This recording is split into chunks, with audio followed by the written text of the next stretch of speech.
Rolling. Hello, ladies and germs. No, internet people. Sorry, Belle, I couldn't resist. Welcome back to the channel. I'm Jason. I'm TC. I want to talk about we want to talk about the preamble, but there's something I need to reiterate here. Our Constitution gives we the people rights, grants us rights. It also limits the authority of government. I just want you to sit on that. It's very important to understand that. And like he said, to just let that percolate for a minute. And when you think about it, you will recognize, of course it does, because what were the previous conditions? The king had all the rights and all the authority granted to him by God. So, of course, the Constitution would do those two things. It would offer the rights to the citizenry and the authority to the government. The limited authority. Limited authority that needed to be controlled by we the people. Exactly. So last episode we talked about the preamble as a mission statement. We the people of these United States of America, in order to, etc., etc. Now in a military creating a operational order, you start out with the situation, describe what's going on, and then you get to the mission, like how are we going to fix that? After that, it all falls out. So it kind of follows this logical train of the situation, what we need to do, and then the rest of it goes into how to do it. With the situation regarding the Constitution, why it was created is because everything was under the Articles of Confederation, and everybody realized it didn't work. So the Constitutional Convention was held, and 5 months in the middle of the summer, no air conditioning, and they worked it out. But the preamble came from a different source. It did. And, you know, after TC's analogy of the preamble being like a mission statement, I think, if I recall correctly, I compared it to the Constitution itself and the preamble to a shareholder operations agreement. Mm-hmm. Those things do the same thing. They divvy up rights to the shareholders and authority to whoever's running the company. And they often read a lot like a constitution, and they often have preambles that include the company's mission statement. This week, I think I would like to make a different kind of comparison. I think I'd like to compare the preamble to the foreword in a book. And the reason we're making all these analogies and comparisons is because hopefully we're getting you to understand the importance of this part of the document. So let's just dig in a little bit to the history of the preamble. And I think the most important thing to remember is that the preamble was not written first. Even though it appears first in the Constitution, it was not written first. Much like the foreword of a book. Oftentimes, an author will write a book. Maybe it's about a subject that they feel like is very important, whatever the case may be, and then they will choose a person that they view in high regard, or that has some knowledge of the subject, or somebody that they respect to write the foreword, to offer the reader a lens to view the rest of the book through, to prepare you to enjoy and find useful what you're about to take in. The preamble was written at the end, in September. The Constitutional Convention went from May to September, 5 months, the hottest months of the year, as he was talking about. Windows shut because they didn't want people hearing the discussion and the debate. And they didn't, here's another thing to really kind of wrap your head around. They did not show up in 1787 with a blueprint. They didn't show up with the basics under their belt and just have to clean up a few things. In fact, it was the opposite. They intended to fix the Articles of Confederation. They showed up with grievance. So much grievance that Rhode Island didn't show up at all. They chose to boycott the convention, and there was all kinds of reasons. It's an easy search. There's a lot of reasons why Rhode Island did that, but they were very skeptical of a centralized government. They were the most skeptical colony of a centralized government. Now, let's dig into the timeline a minute. There was 12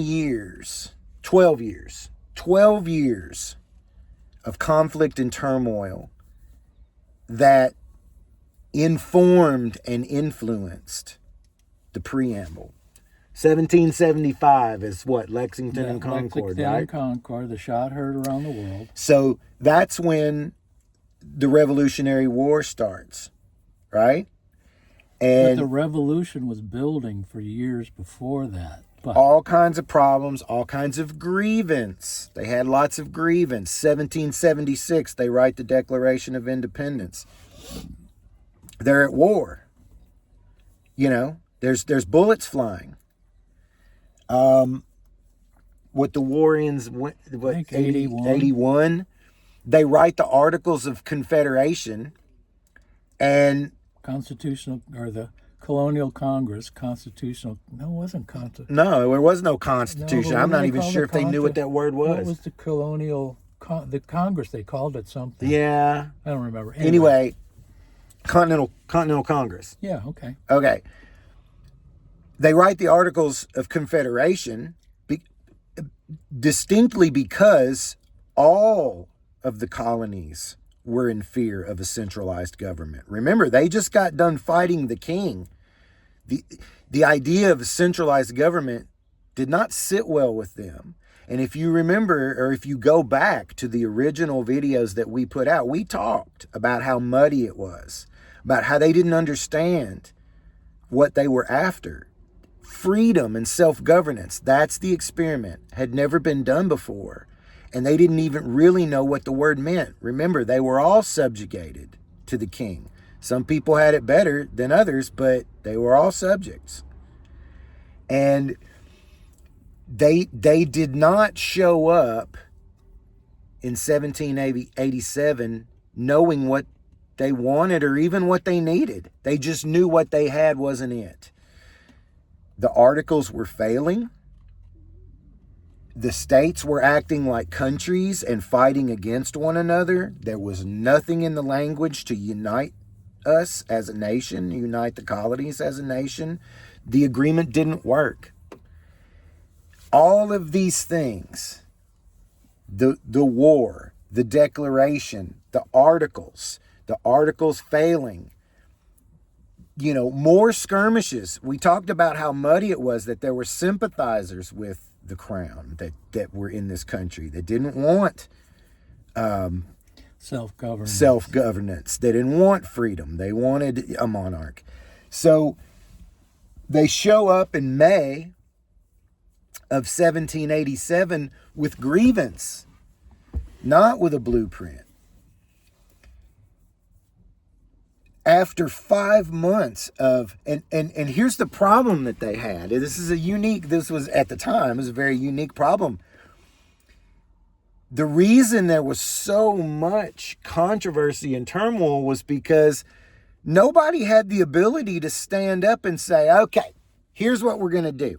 Nobody had the ability to take charge, because that was the very thing that they didn't want. They didn't want one person coming in and telling them what to do. So all of this stuff had to be discussed and hashed out and spoken about, and orators and people giving speeches about what they thought about freedom and how the population would react to it, and how do you control it. They were already seeing evidence that it was difficult to control because the states were fighting against each other instead of remaining unified. All kinds of problems. And towards the end of it all, in September, they formed a committee of style. It was the Committee of Style and Organization, I think is what they called it. And Gouverneur Morris, that was his name. Governor, essentially, was his name. He went by it his whole life. Governor Morris, who most of us don't know, never heard of. But he was chosen to take the lead on the preamble because he was cited by Madison and Jefferson and Adams as one of the most gifted orators and writers of the age. He spoke more than 170 times, more than any other delegate at the Constitutional Convention. And they trusted him. Madison trusted him.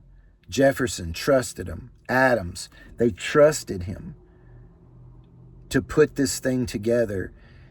The lens that we all needed, the mission statement. They finally, at the end of that 5 months, at the end of that 12 years of turmoil and conflict, they finally understood what the mission was. And they laid it at Governor Morris's feet to spell it out. In the first 6 words, we the people of the United States, was his contribution. The original draft was we the people of the colonies. Rhode Island, And list them all out or whatever. Carolina. It's like, no. We, unity here. We the people of the United States. And then it goes on to lay out 6 goals. 6 very important goals that function as the mission statement and the lens through which we read all the rest of the words in the Constitution.